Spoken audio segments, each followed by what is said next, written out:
There were no floating baby Biden balloons in the United Kingdom to welcome the new American president, and it's unlikely that President Biden will push another world leader aside to get to the front of the pack at the NATO meeting in Brussels. And it's improbable you'll see a group photo like this from the G7 summit in Cornwall.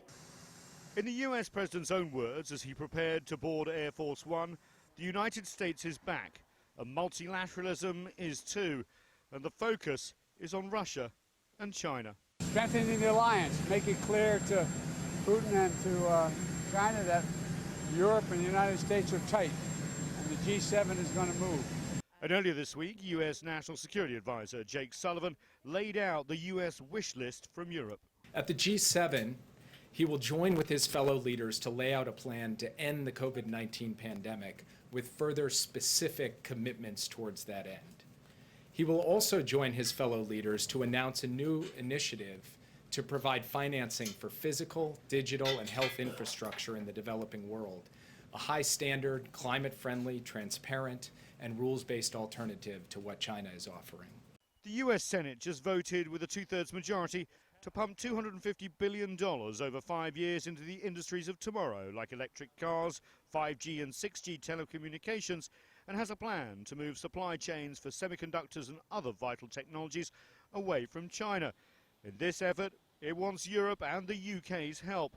It also wants the EU and others to pressure China over Taiwan, Hong Kong and Xinjiang. And even though this week's focus is on European alliances, remember, the leaders of Japan and South Korea were the first and so far the only world leaders to get a White House visit in the Biden presidency. Not all European leaders are on board with Biden's Asia and China policies. Germany thinks the approach is too aggressive. Southern and Eastern Europe, long feeling left out by Brussels, have been keen to work with Beijing on investment and development. And a continent exhausted by COVID doesn't have the same appetite to take on China as Washington and has deep reservations.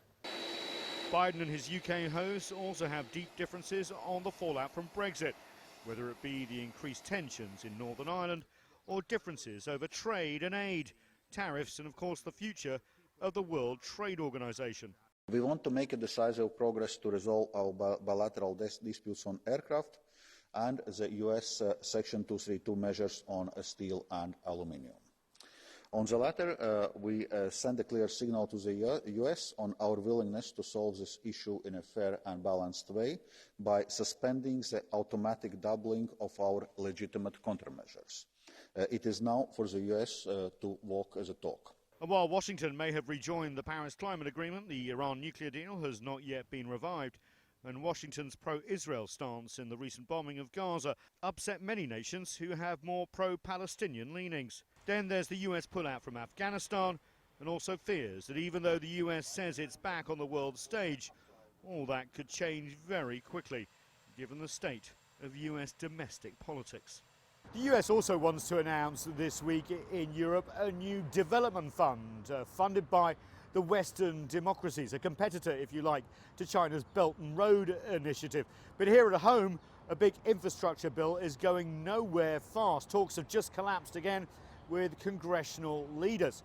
There is a growing feeling in Europe among analysts, politicians and others, as well as the rest of the world, that the US needs to get its own house in order before it can reclaim leadership of the rest of the world. Nathan King, CGTN, Washington.